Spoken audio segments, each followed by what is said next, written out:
You're listening to Spiritual Growth Tools on the radio, helping you understand the blocks you have in your life to being happy, with a wide variety of guests to help you better understand the problems you're having in your own life. Whether you're depressed, poverty-stricken, suffering ill health, or confused about how to take the next step, discover products, services, and information that will enable you to grow with grace and address issues that are preventing you from happiness, health, or abundance. Go to spiritualgrowthtools.co.uk and find out what's holding you back.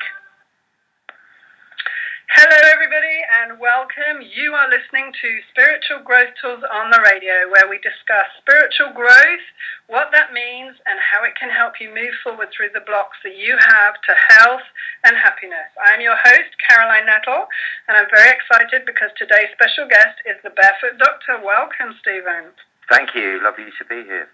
Yeah, I'm really glad that you're on. So, if you've been hiding under a rock and do not know who my guest is today, he's a multi-talented man. He's the author of 17 books, including the Urban Warrior series. He practices and teaches Taoism. He's run self-development workshops. He's a radio host himself. He composes electronic music, organizes conscious music events. He's produced ranges of products to help you, being a guest on several TV and radio shows, and much, much more. So he's treated the rich and famous, and he now travels the world giving workshops, talks, conscious music events, and running a school for warriors, teaching the way of the Tao. And Stephen, what I was thinking about before you came on the radio is how I would describe you if I was asked is as a stick of rock, with the words running through the centre would be helping humanity heal. That's lovely. Thank you very much indeed. Like kind of sticky and makes your teeth kind of fall out and everything. Well, that wasn't exactly the way I was thinking about it, but since you said it like that... No, I think you got the trick to that is you got to suck it slowly, right? Absolutely. Yeah. So, what I'd like to ask everyone to do is find us on Facebook. The group is called Spiritual Growth Tools. Please like the page, and any messages for the Barefoot or myself, put them in there, and we'll see if we can get to them a bit later on. But what I'd like to do is ask you, Stephen, could you just give us, how did you get to where you are today? What's been your path? It's been a major traffic jam that's taken about 4 hours to get from the mental health centre in Tottenham, where I work once a week or so when I'm in London, on a pilot scheme, which is quite exciting. I'll tell you about it if you want. And then I've been sitting in 4 hours of traffic on my way to a meeting, which I'm now about 2 hours late for.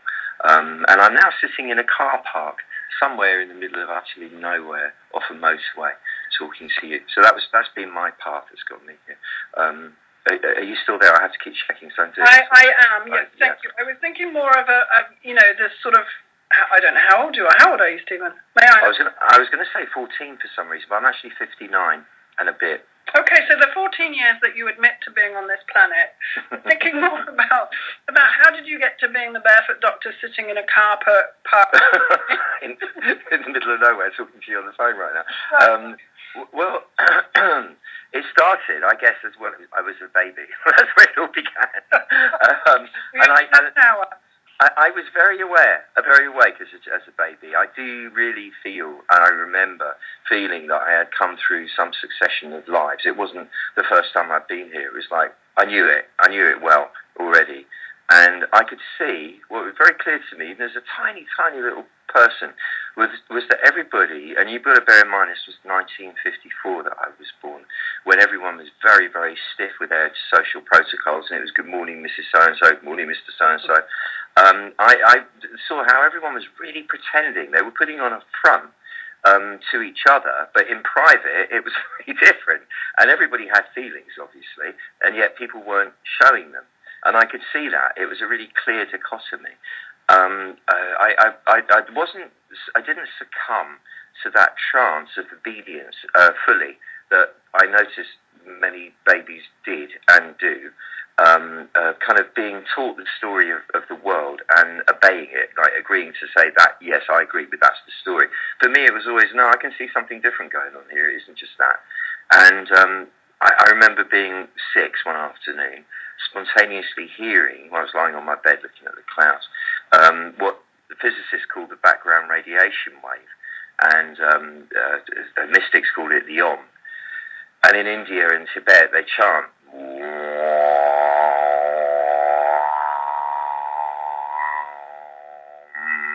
and then they'll go silent.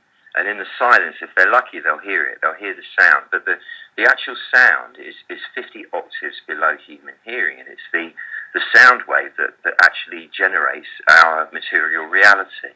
And I heard it, and I didn't call it a background radiation wave all the on. For me, in my mind at that time, it was, oh, that's God talking.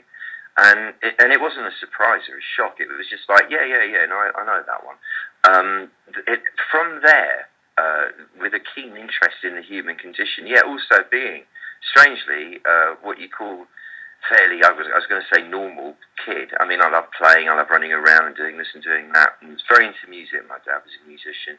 I played drums since I was 2. I played guitar since 4, and I was very into the Beatles when they came along. That was like, wow, man, they're the new Messiah, and it was really, I was in it all. I was also really into fighting in a big way. My dad had been a boxer, and he taught me to box, and I used to love scrapping, and eventually got into martial arts at the age of 11. I was very privileged to be introduced to an old Japanese master who'd come to England, in fact, as a healer, to treat the likes of Princess Margaret, Lord Cawdor, and Lady this one, and so on and so forth, with a practice in Harley Street, which in 1964 or whatever it was very, very unusual.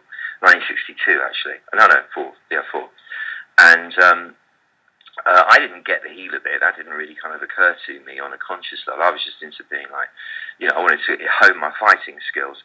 And he really was a pivotal point in my life. It was me and 5 adult men in the class, and they all wanted to learn healing. So at the end of every lesson, I was obliged to learn how to channel energy through the hands, and also how to meditate. This was at 11, and 11 was a big year for me. I was also very interested in Freud and Jung, and started reading them at that age, and Buddhism as well. Started looking into that. And I think a lot of this was influenced really by the Beatles and that whole psychedelia thing, because it was very linked with Eastern mysticism and so on. The martial arts and the healing thing gave me a gift I could give people, and in social situations where I could see, even as a teenager, especially as a teenager actually, where you're at these parties and everybody's posing and faking and pretending to be cool, and they all have to get drunk eventually to have a good time. And it doesn't take long with teenagers, really. It happens quite quickly actually, because they get drunk very fast or do whatever else they're doing. But there would always be some sort of drama, as there often is at a party, like the lady in waiting, like the beautiful girl goes running off into the bedroom with the ladies in waiting because she's had some kind of drama, and they slam the door behind her, and everybody's wondering, what happened? And then they call me in, and I'd be the privileged one to calm her down. And it was just a fascinating insight into the human condition, where there was a truce called on all the parading and all the impressing that adolescents do, for a moment of honesty and authenticity, where we'd admit what we felt, because that's what I was somehow providing. And that role continued, really. I got into Tai Chi. I swapped doing the Japanese ones for the Chinese Taoist ones instead when I was in my late teens. I was very lucky to an old Dr. Chi came to London. John Kells brought him over, and they had a school in Wimpole Street, this time strangely, and then got into that. Met R.D. Laing, the psychiatrist, and we became very, very close friends, and me his acolyte. I studied with him for 3 years, very close up.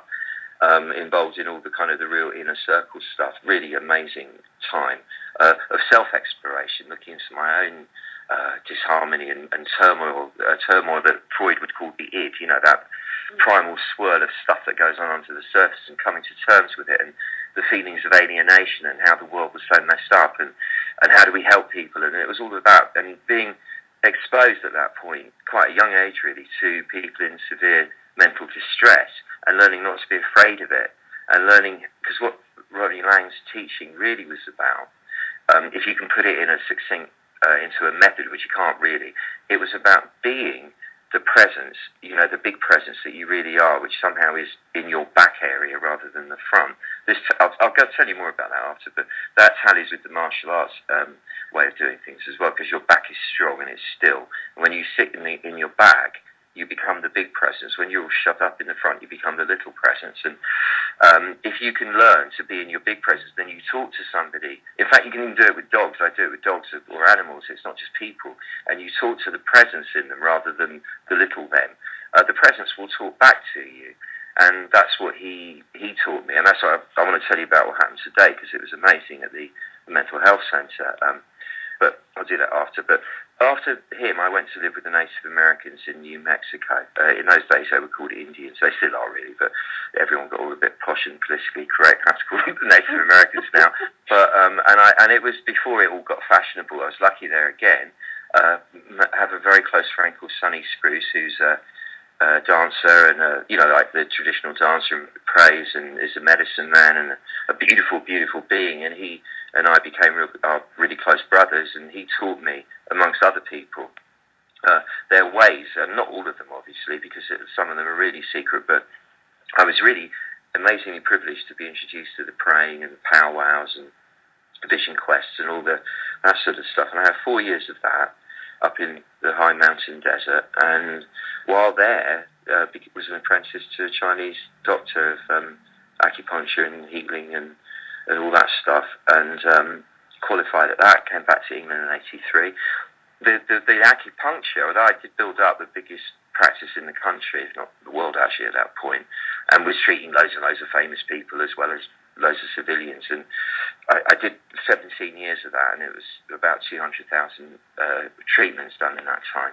You get sort of quite good at it, like a car mechanic. You just get to know people really well that way. And that was never my main thing. I never wanted to be that. It wasn't really my thing. I wanted to, yes, to help, obviously, but my thing was, how do we help everybody? I want to turn the whole world on. And I knew it involves sound, music, and some form of entertainment, because that's what makes people gather. But I knew it was to do with expanding consciousness and somehow giving people, not watering down, condensing rather, these incredible techniques that I'd learned over many years and had made mine, in a way that you didn't have to go training for it. You could just say to someone, look, just breathe slowly now and sink downwards inside your body and sink back in your body and bring your mind back into the back of your head and relax your heart. Now, you feel a bit better, don't you? And it's like, yeah, yeah, I got it. I love that. And if you could give people it like pills almost that would turn them on, and then entice them maybe into some sort of training in time, because they can see this stuff's good, then I'm doing a service and making it fun. And that's been my brief ever since, really. And that's what I'm still in pursuit of, the making it better and better and better in every way. Wow, well, I mean, that's really interesting, and not heard all of that before, and it's just fascinating to me that you understood that you'd been here before as a baby, because, not everybody gets that, I would say, especially not now. And but yeah, I always wondered why you went off to stay with the Indians or whatever you call them, instead of chasing, cheap women and, booze at that young age. But now it makes complete sense to me. So thank you. It's following this inner guidance. There's an inner guidance, a sort of voice that says, now you've got to do that. And it might seem completely insane, but it's like, yeah, okay, I've got to do it. If it's really strong in me and it won't go away, I'll have to do it. And that's what guides my whole life, really. Yeah, I couldn't agree more. And I have to say, I'm one of those that's only just started listening, and to my peril, in fact, I would say. But yeah, a lot of the healing work that I do is about helping people to actually listen to what they're being told by their inner wisdom, or whatever you want to call it. And I just, it's very rare to meet someone who's so not set in their ways. I don't mean that at all. That would be rude. But just really on the path and following their intuition. That's pretty impressive, actually. Well, thank you. I think also it comes from some level of really deep immaturity as well. When you're like 3 or 4, probably, and you're playing in the garden, and it's such fun, and you're just feeling so free, and everything's so beautiful, and you don't want to do it the way they're all doing it, the adults, because it looks so boring and difficult and hard. Well, that's me, and I never really grew up from there, Good, well done you. Fantastic. Okay, well, one of the things that I wanted to really talk to you about, because we discussed what we were going to talk about before, is how crazy the world is right now. Yeah. And how we can, achieve a sense of calm when everything around me is going completely bonkers. So one of the things I'd like to touch on really is your thoughts on what is actually happening on the planet external to yourself right now. Okay, well, firstly, could we start by saying that we do. Yeah, I often say it's crazy, a crazy old world. But could we just let that just be an opinion? Because we don't really know if this is really crazy or if this is just the way it is. I mean, it just is what it is. And we sort of compare things to what it was like in the past, but even that's really subjective. And like we do paint a rosy picture of how things used to be, and then think today's gone really nuts compared to it. And yes, I do feel that most of the time. But I suspect that it's always been this mad. I think that humanity has always been completely off its rocker. And we're driven by what Freud called the id, which is this deep primal swirl of conflicting mad drives that are mostly about sex and power and dominance and getting what you want and all the rest of it. And we've done a pretty damn good job of controlling that, really. But the problem is it doesn't go away, and therefore, if you don't deal with it properly, if you don't heal it, integrate it, and acknowledge all these drives, and somehow integrate them in a way that will work in society, if you push them away and go into denial about them, which is what the majority of us have done, and what our society somehow encourages, they pop up in other ways that we're not expecting, and hence you have all these horrible stories like, this guy, the pop guy, the guy from the Lost Prophets, being accused or charged today with serious paedophilia, and it's like there's so much of this going on because the dark side is so repressed, and we're not able to talk about it freely enough and somehow deal with it. And then it comes out in, people's urge to make money above all else, and hence you have ridiculous levels of fracking going on, which is dangerous because it causes earthquakes apart from polluting the water. And yet, bang on we go because we want that stuff. And this mad drive, this greed to have it all, which is using the planet's vital resources up at the most alarming and exponential rate. And it's not going to be long before there's not much water left basically for us to drink, and yet we're growing more and more cattle, and that's causing more, drain on the water supplies, and for sure the oil is running out. It's getting harder and harder to get hold of it, and yet the whole thing runs on oil, and we're not calming down. These traffic jams don't seem to be getting better; they're getting worse, and and so on and so forth. So it does look completely and utterly potty, but I think it's always been that way. It's just the lid was on so tight, and there weren't the mass communications, and there weren't the roads that enabled us to get from here to there, and there weren't the telephones to talk to each other on or send messages on, and there wasn't the internet to shove information around instantly everywhere. So we didn't know it was like that. It was undercovers more, and people weren't talking about it, and it just was undercovers more. The police weren't as good. There wasn't as much surveillance, so they couldn't track people so quickly, and they still are. Horrible things are going on that we have no idea about. Like there's people being held as slaves for 30 years in a normal South London street, and nobody even knows. I mean, there's a lot of that goes on nobody even knows about. So I think we are heading for some kind of crisis, I would imagine. You could say we're already in it. Global warming is undoubtedly causing climate disruption. Every storm that happens is now the biggest ever recorded, and they are huge ones, like the one in the Philippines. Wow. Seismic activity is definitely on the increase. I mean, on Sunday, 7 volcanoes around the world went off at the same time. I'm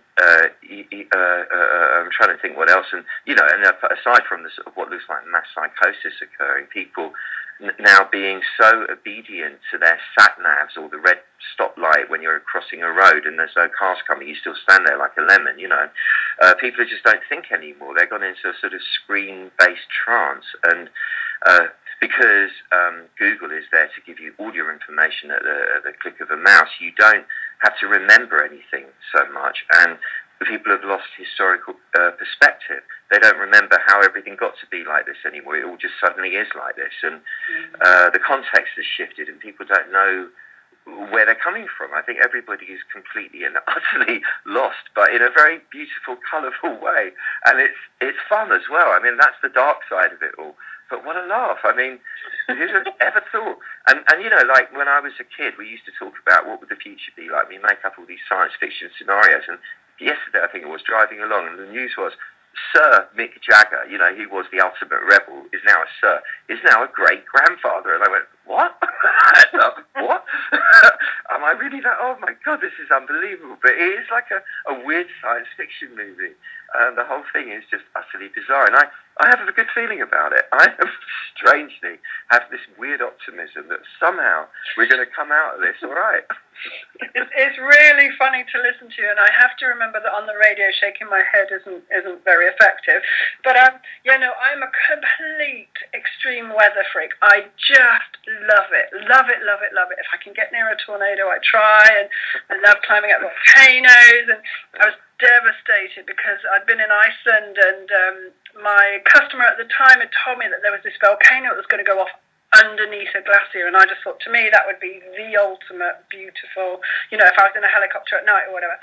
And it went off the same day as the tsunami, unfortunately, the big one in Thailand. So I looked on the news everywhere, even though that was, really tragic. But I looked everywhere and I couldn't get any shots of it because, of course, everybody was focusing on Thailand. But I think my question to you really was, having just explained to you who I am, a bit crazy for the natural world and everything, and watching Mother Nature, to me at the moment, is having a big paddy fit, I think. She's, the volcanoes are going off, we've got the seas are dying, we've got the air's polluted, animals are dying off at horrible, horrible rates, the trees are all coming down, So for someone like me who believes that all of that is just a reflection of myself, yes.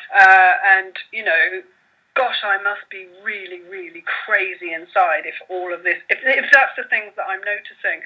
But to the normal person who perhaps hasn't quite switched on to that, but they're struggling with their bills and they're struggling with their relationships, and like you say, I'm very much about helping people with their pain, and, and I think there is for me anyway, a big change, whereas people are starting to look now. It seems to be a change in energy where suddenly everyone around me is looking at their childhood trauma or whatever it is they're looking at.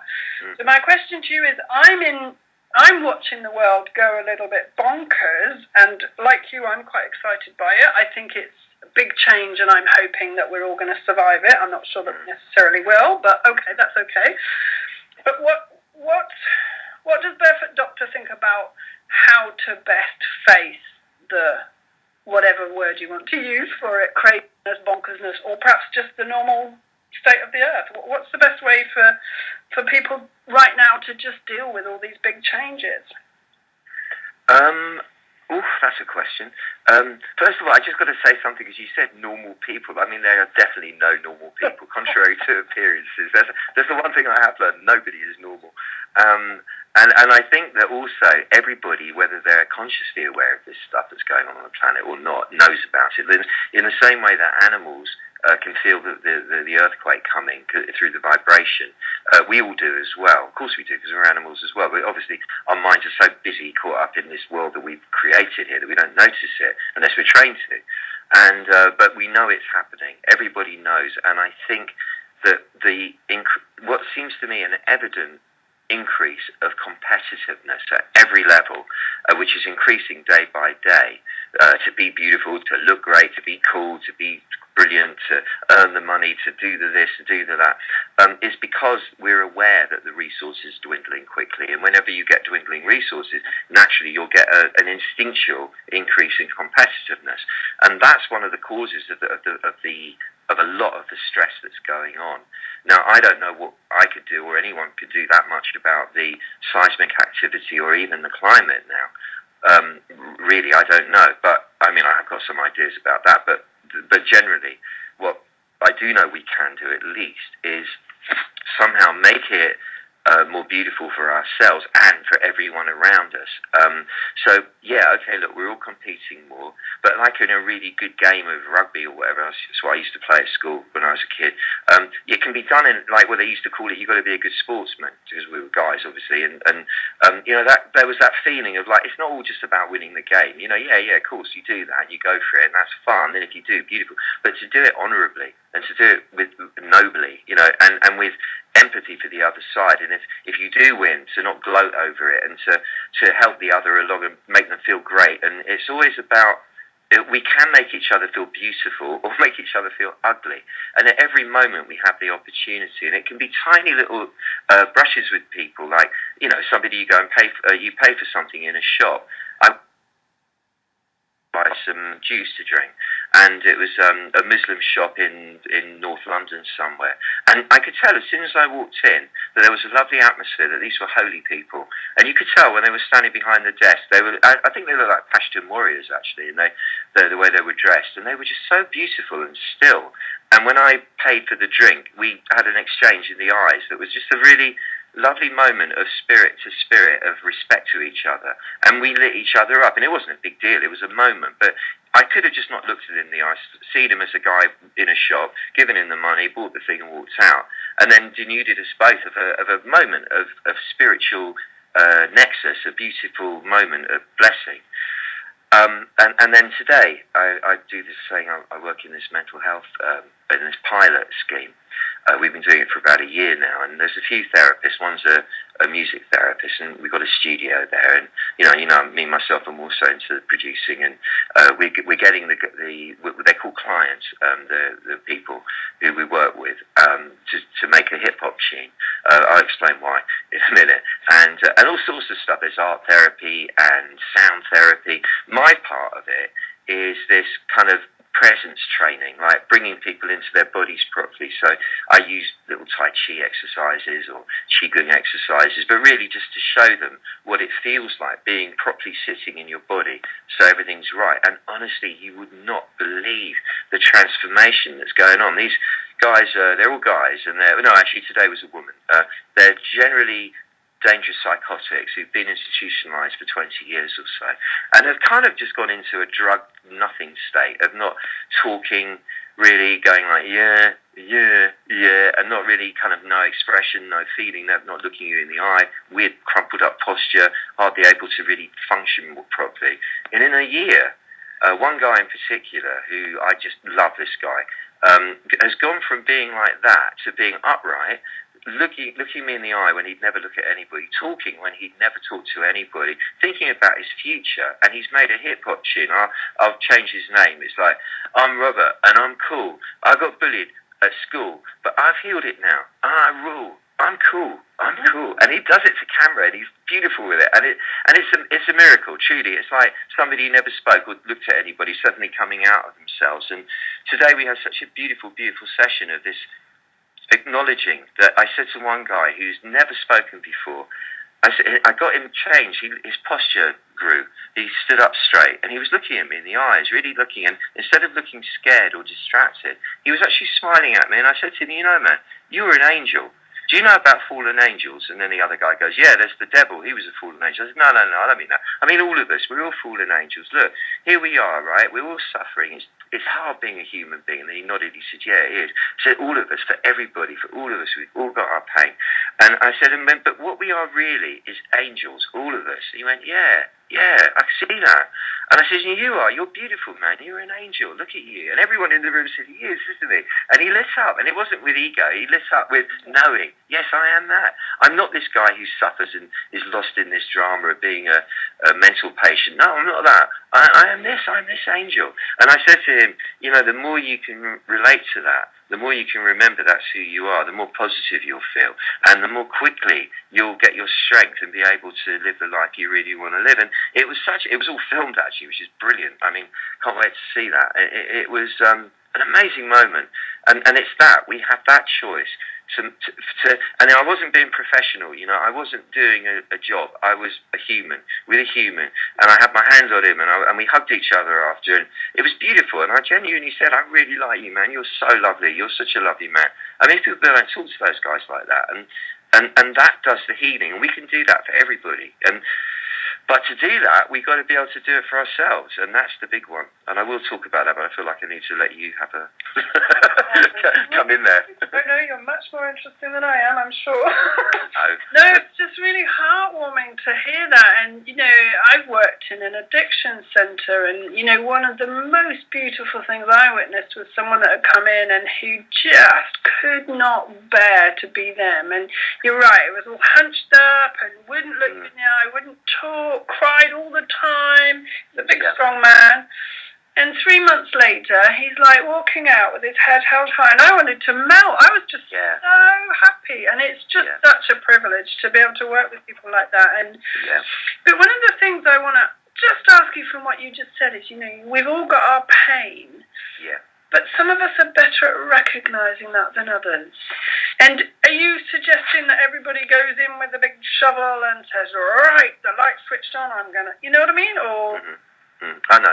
Yeah, no, I don't think it has to be dramatic. I think it starts with just acknowledging that, of course, knowing firstly that everybody has pain is very helpful, because we tend to walk around thinking we're the only ones and there's something wrong with us, we're substandard.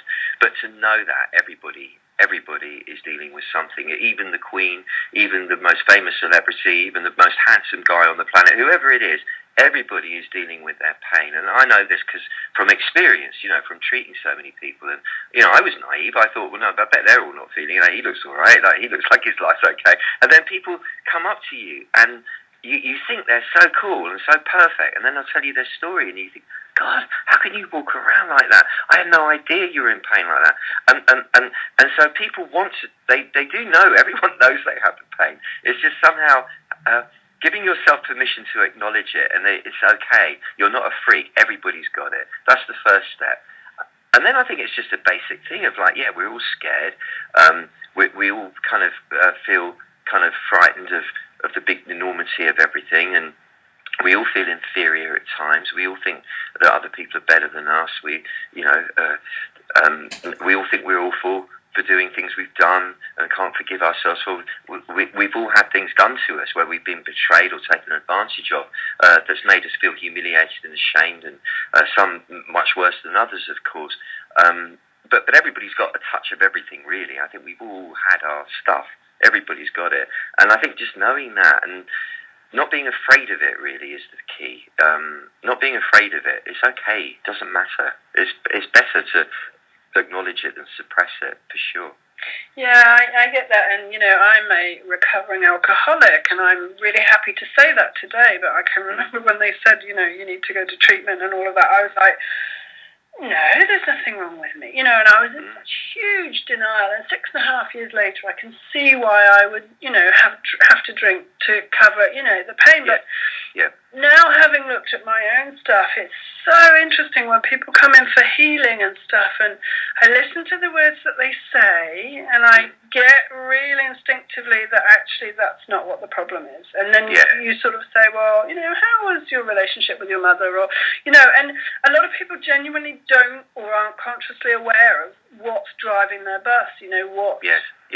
So I did hear a really funny statement somebody once said, if everyone was sitting in a circle and we all put our problems in the middle of the room, you'd want to take yours back because you've been given your problems because that's your journey, you've been given the tools to deal with it. But I just see lots of different ways of people denying their pain, and that might be through power or image management or work or sex or alcohol. There's so many ways of not looking at your pain, and I'm obsessed with it, quite frankly. No, I love helping people to, just open their eyes a little bit. And I'm having a lot of that for myself at the moment, breaking through the denial. But, you must have seen so much of that in your work. Oh, and in myself even. I mean, the thing is, I think that it's one of the things I'm learning is rather than see it that we've got to uncover all the pain and that's got to be what we do and not be in denial and not run away from it and stuff. I think it's more both. It's like we do both and it's okay. It's like part of me runs away from it and distracts myself and amuses myself to get away from it while the other part faces it. And it's a balance. I don't think it's necessary that somebody has to go fully into that unless that's somehow where life draws them. I think it's more that, you're going along and there's bits that aren't quite like you're not really looking at properly, but that's okay. You'll deal with them later. My thing is, as long as you can get centered every day, as long as I can anyway, bring myself into my physical center, which I do through the Qigong practice, then as long as I'm in my body properly, everything is real, and I can feel my pain as a physical sensation, because all emotional pain translates as tensional pain in the body, and I can release it in my body, and that kind of releases it in my mind. But most importantly, and this is, I think for me, the most important thing I've ever learned or taught anyone, is the following. We construct a version of reality from the time we're born with the help of our parents and friends and teachers and television and media and everything we see around us, we tell ourselves a story about life and what it is. And at the same time, we tell ourselves a story about what we are, who we are. We invent ourselves, basically, and we do it so deftly, we don't even realise it's us who's invented ourselves. Like when you first create your signature as a child, you create it, don't you? You kind of actually think, I'm going to do it upright, or I'm going to do it forwards, and eventually you get a signature, which now you do, you don't even think about it, it's natural. Well, every move we have, I think we actually cultured in at some point, consciously or otherwise. And this constructed self, which is what Freud called the ego, is necessary. We have to have it's our mask, it's our personality with which we interact with other people. And with that comes a certain sense of drama. Oh God, the traffic's so heavy. Oh God, what if I do this? Oh my, oh, you would never believe what I think. Oh, my life's awful. I've been done this to me and that to me. Or oh, I want to do this and I'm going to do that. And it's a drama. We are a drama for ourselves. It's fun. It's interesting. It's exciting. It's compelling. And this fascination with ourselves, with this constructed self and all its fears and anxieties and problems and all the rest of it, draws us forwards into the front of our body because we perceive the theatre of life occurring in front of us. So we get naturally drawn forwards. And when we're forwards in the body, we're caught up and mushed in with the tension in the belly that is inevitable from being an animal on a planet. This is a dangerous place to be, this universe. So, you will have tension in the belly. All animals do. You become one with that. And there's a dialogue going on in the front of the brain about, I don't know about this. No, I should be doing that. No, I could do that. No, I should have done that. And all the stuff we think. That noise is going on in the front of the brain. And when we're forwards, we become that. So we think we're that noise. We think we're that pain. We think that's who we are. Well, actually, that's just the tip of the iceberg, and it's just a construct. It's something that we've manufactured. Now, behind that, in the body, literally behind that, is the background present, which is that part of us that watches us, that bears witness to us developing through our lives. And it's always there, whether we're in pain or we're in pleasure. It's watching. And its innate nature is one of gleeful curiosity of like, wow, this is fascinating, isn't it? This is amazing. Just being. Wow, I'm here. This is amazing. The local self in the front, the little self, is scared or it's in pain, but the big self is witness bearer, just watches, and it's impartial and compassionate and loving towards the local self, but it knows that isn't real. This big self that sits in the back just watches, and everything's fine. Whatever it is, the pain, the pleasure, the difficulty, the ease, it's all fine. It's all fascinating theatre. Even if the feet are cold, fascinating theatre. Even if the head's hurting, fascinating theatre. This is very, very interesting. And it watches constantly from behind. Now, by learning to shift backwards inside the body, like you sit back in the seat when you're driving the car. When you first start driving, you lean forwards because you're a bit nervous. But as you get better, there's a point after about a year or so where you just kind of go, and you sink back and you go, hey, wait a minute, it's all right. I can still control this thing, better even maybe, And from then on, you sit back, and it's the same in the body. You sort of learn to just lean back against your own shoulder blades, against the front of your spine, against your own hips at the back, the sacrum and so on. And you learn to let your mind slide into the back of your brain, like rest up against the rear wall of the skull. And then, just for a moment, as long as you can hold it, there's silence. Like amazing, blessed silence. The front of the brain stopped making a noise. The belly, it's a bit tense, but you can relax that a bit more if you want. And you start breathing a bit, and you breathe a bit more slowly, and actually it feels all right in the body. Then you start relaxing the muscles, but you're still in the back doing all this, and you're letting the muscles relax, and you say, this feels a bit better. Then you lengthen your spine and you become more upright, and everything looks brighter because you're seeing more of the light that's around you because your eyes are looking more upwards. Your shoulders drop, so you stop protecting your ears, and that suddenly feels better. You can breathe better now. The organs start working better, the blood starts flowing better, the energy follows the blood, so you're starting to feel more vibrant and alive, and therefore more confident and more go for it and enthusiastic. And you're watching all this from the back. And then, as the final touch, you soften your chest and you open your heart area up. It's like two sliding doors opening to reveal in the core of your chest this jewel of your being, this wonderful, beautiful essence that you are, that we all are, that we've all come here with this gorgeous gift of so gorgeous beauty that gets covered over by all the pain and the betrayal and all the hurt and everything, and the heart all gets all tight. But once we open that and we let that jewel be, it radiates our love, it radiates our essence, our beauty, to everyone all around us. And then others seem to do the same back to us somehow, instinctually. And we've connected on a soul level then with everybody. And if I can remember, which I can, I mean, that's what I do, if I make sure that I practice that every morning while I'm doing my stuff and while I'm meditating and so on, and then I write about it and I talk about it and I remind people to do it, that reminds me to do it. The more I remember to sink back like that, rather than get caught up in the drama in the front, the more the drama works itself out anyway. And if I then put in an intention of like, today is my intention to be beautiful and to really meet great people and to make wonderful things happen and to receive great surprises and make progress, and I leave it like that, saying, and then that will happen. That's what will come about, but not through pushing for it or trying to make it happen in the front of my body, but by sinking back and just allowing life to come to me, and then just taking action when I feel the urge to do it, and then the action I take will generally bear fruit. That's the key in a nutshell. That was wonderful, and just listening to you and kind of following along with that, I feel really relaxed now. So good. Yeah, no, that felt really, and you're right, it's so important to open your heart, because what I love is our belief that I am the only, I am separate from you, and I am separate from the planet, and and when you've got an open heart, then you know different, basically, don't you? You do, and another thing, how everybody, I think everybody is prone to loneliness. That's one of the big things that afflicts so many people.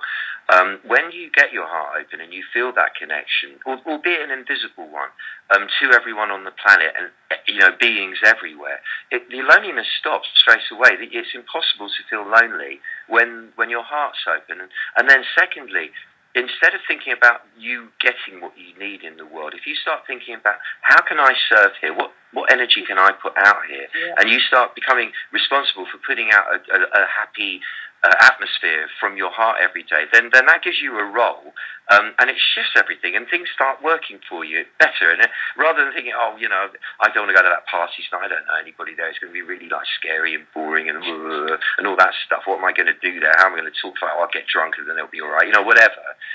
It's to go there and think, okay, it's a mission.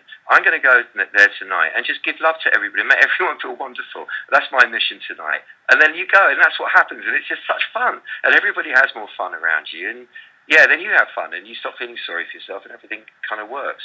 I love that. I'd completely forgotten that. I think I've heard you say that before. And I just wanted to share that, when I got into recovery, so like I said, 6.5 years ago, I hated everybody. I was the most victim, grumpy, wasn't grateful for anything, and I've travelled wildly and seen some amazing things, and I still wasn't grateful. So somebody made me start a gratitude list, and so every night I pray for the planet, and I always start with the people I know and love, and the people I don't know, and then the animals, and Mother Earth, and then I write a gratitude list, and it took me about 3 years, literally. Yeah. I think I'm grateful. I'm trying to be grateful. But now, gosh, you can't stop me writing. It's like, and that person smiled at me, and I did really well in that, and the Barefoot Doctor's been on my radio show, will be in there tonight, and things like that. And it's amazing how different I feel, and so I know how possible it is to go from black to white. Well, maybe not white, sort of like mucky grey, I suppose. But I just think when you do open your heart to the planet, it's just such a wonderful feeling. I'm just so blessed to have, changed as much as I have, I think. Yeah. What you're saying is making me aware also, because you said something about you felt like a victim and so on. One of the things that I would love to get the message spread about is that people have been encouraged to get into a sort of blaming mode. You blame the bankers, you blame the government, you blame the immigrants, you blame this, you blame that. Where I would like to see us all say, look, we're all doing this. Russell Brand, who is one of my greatest heroes, I think he's utter genius. Amazing, yeah. One of the things he said that complete plank, I have to be honest, but now No, he's a genius, he's an utter genius. But one of the things I don't agree with is that we need a revolution because the governments and the big industry, are destroying the planet. It's not so. We are all doing it. That's the point. if you stop flying and you stop driving and you stop using phones, internet, electricity, water, and everything, you can say, I'm not doing it. But we are all doing it together. So we need to stop blaming anyone and say, come on, let's do this together. We can. And I think it's that spirit. It's very important. So rather than some sort of revolution, I would like to see us an evolution. I'd like to see us all kind of rise up together to the next stage and take everyone with. You know, everyone's just doing the best they can. I mean, politics is a horrible job, and anyone who has to do that, I mean, God, can you imagine spending your time doing that nonsense? And those guys, it's not easy for them. Big business is horrible. I mean, being in corporate world, you know, to have to deal with that and get all the way to the top and then deal with all that pressure, it's not easy for anybody, no matter who they are. Nobody wants to mess the planet up, not really. We all together, we just don't know what to do. So if we can somehow develop a spirit of that we're in this together, really are, not some political slogan, but it's our human family. So then I think we might overcome this terrible polarization that's occurring, which could result in ridiculous stuff happening that isn't going to help at all. So I just feel that we must all take responsibility now and stop blaming anyone, but just stop blaming anything, even not even ourselves, and just say, come on, look, here's the situation. What should we do with it? Yeah, and just going back to what we were talking about, and when you open your heart, it is quite difficult to say, I don't like that person because they're whatever. Yeah, because you know that you're connected, and you know, I'm strongly connected to wildlife. You know, I'm passionate about it, and I don't understand these people that want to kill it. But you know, they're just doing the best that they can, and they've got different beliefs to me, and I have to accept that I have no right to say you're wrong. But at the same time, if I send love to the planet, you know what I mean, and if I become included instead of excluding myself with my opinions or whatever it is that I was taught, then I have great hope for the human race. Sometimes it drives me crazy, and I'm like, what are you doing? But most of the time, I think when the chips are down, especially us Brits, we're very good at, you know, doing the best we can and rallying around when the chips are down and all of that. And I think maybe the chips are down right now. Oh, the chips are definitely down. There's no question about that. Yeah, and I think it's really, some days it's really hard to have a positive outlook. Some days it's like, oh, what a bunch of idiots. This is, oh my God, this is just, you know, but then it's our duty. I really believe it's our duty to go, now come on. See the good. Focus on the good. I know it's hard, but focus on the good. And if you just do that for a bit as an exercise, you start seeing it. And once you start seeing it, magically, it kind of starts to grow around you. And instead of, you know, if I go out in the morning thinking everybody is horrible, generally everyone will be horrible. But if I go out in the morning thinking everyone's a beautiful Buddha, I might get let down a couple of times, but mostly everyone will act like a Buddha around me. That seems to be how it works. And has it always been like that for you? It's always been like that for me. If I remember, as long as I remember to see the beauty in people, the beauty seems to show. So I've been betrayed, I've been let down, I've been treated terribly for that at times, but mostly I've been rewarded for it by people acting like utter angels in my life. Yeah, and same here. I've got lots of woeful stories and lots of really happy stories. So yeah, I think it is about what you give out, you get back, definitely. Yeah. And I'm just grateful to be where I am today, and you know, able to help other people to see who they really are. I'll tell you a big one that happened to me recently. I developed mysteriously 3 very huge blood clots in one leg. From a lot of travelling, I think, probably a lot of travelling. And when they scanned me at the hospital, the A&E at the hospital, they suspected there might be something wrong because why have I got those clots? And they found a very, very large cancer, and it was serious. And they're lovely people, and they, you know, said, "Look, seriously, this is not good news." Blah, blah, blah. And I was cool with that because of this thing I was talking about being in your back. You know that the front part doesn't really exist, that this imaginary person. So I'm fine with death. Death is beautiful, you know. It's going home, and I really genuinely, illness not very nice, of course, but it's only that. You'll get through it, and eventually you go out with your body, and everything will be fine. So I was okay with that, and I went through quite a process of 3 weeks of facing that, and at the end of it all, it turned out when I went to my doctors and had it checked again, there was nothing there at all. Wow. Now, I don't know if it was some mistake. I don't think it was, because they're really good down at the hospital. It was their top guys looked at it. They said, no, absolutely no way that was a mistake. It was impossible. It really wasn't. But it was absolutely, utterly clear. Now, I did do some quite intense healing work on myself, and possibly it's that, or it's some kind of mystery. Now, I've completely forgotten why I'm telling you this. Oh no, I know. Because in that 3 weeks, I was walking around, and suddenly, I'd never thought this before, because I'm thinking, well, like, I'm just nearly 60, it's a bit young to die, but like, wow, it's been a hell of a ride. What a journey. What a story, man. Thank you. What an amazing, amazing story.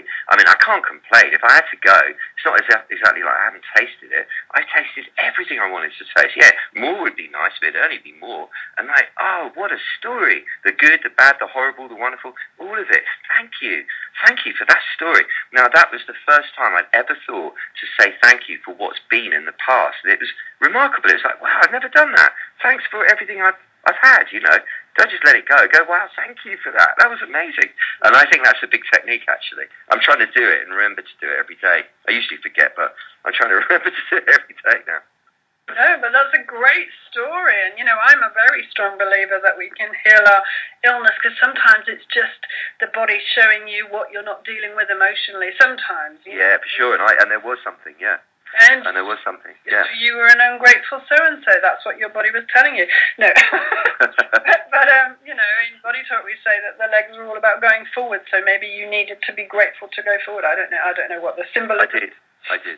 And so that's fantastic. Okay, so you're a prolific producer of material. Is there anything you're working on right now, or are you just... Anything. Oh, gosh, if there's anything I'm not working on right now, it doesn't stop. It's just this massive wall of projects going on at the moment. It's huge stuff I've got to do. For me, anyway. I mean, I've got about 6 music projects going on, believe it or not, but 3 of them are really time-consuming and focused things that I'm really excited about, that will sort of come to light sometime early next year-ish. There's 6 books on the go at the moment. I don't know. I'm not sure which one's going to come through first out of all those. One will at some point. There's a lot of work going on online behind the scenes, and we've got a launch on at the moment, School for Warriors and all that sort of stuff happening. And I've got doing quite a lot of workshops and retreats and talks and interesting collaborations as well. And then there's this mental health project, which is reaching its kind of next stage where we get funding, and that will move into the next level, and that's very exciting. And lots. I'm doing lots of stuff. I'm exhausted just listening to you. Okay, so if anybody out there is thinking, oh, you know, I wanna get in touch with the Barefoot, or I wanna find out about what he does, your website is barefootglobal.com. BarefootDoctorGlobal.com, yeah. Should I get it right for you? That would be good. BarefootDoctorGlobal.com. I apologise. Is there anything else that... Facebook. The Barefoot Doctor on Facebook, because I write a little something every day on there, and that's popular and fun. That's a nice way to connect with me at first, I think, Facebook, really. The Barefoot Doctor on Facebook, yeah. Great. Wow. That's just been a very pleasant hour. Thank you very much for coming on. I really appreciate your candour, and always great to talk with you. I think it's been about 8 years since I've spoken to you. Yeah. But you are a really, really, really good interviewer, and you're incredibly intelligent and bright and stimulating and brilliant at this, in fact. So great. Good on you for doing it. I really, really appreciate hearing that. This is my 3rd show, and as you know, because I told you before, I was a little bit nervous.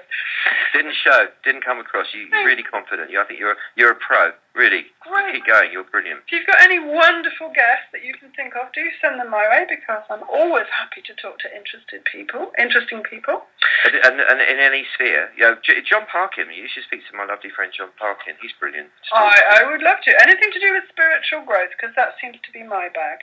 All right. Well, I'll see if I can. Okay, so if I can tell everybody about the person that I've got coming on next week. Next week I have the guest Kat Casbar. She is a fabulous psychic. I'm so excited to have her on. She has been a psychic for over 20 years, and she uses astrology and Reiki to help her ascertain what's the best thing for her clients. And I just find her one of the most spot-on psychics I've ever dealt with, and she's also a lovely, lovely person. She will be taking calls, so if you want to call in next week, that will be fine. I'm very much looking forward to that. Barefoot Doctor or Stephen, thank you so much. I'm really, really thrilled to have had you on, and let's keep in touch. We will, bless you. Thank you. All right. All right. Okay. Thanks, everyone. Bye. Bye. Bye. Thank you for listening to Spiritual Growth Tools live on the radio. For more information, go to spiritualgrowthtools.co.uk.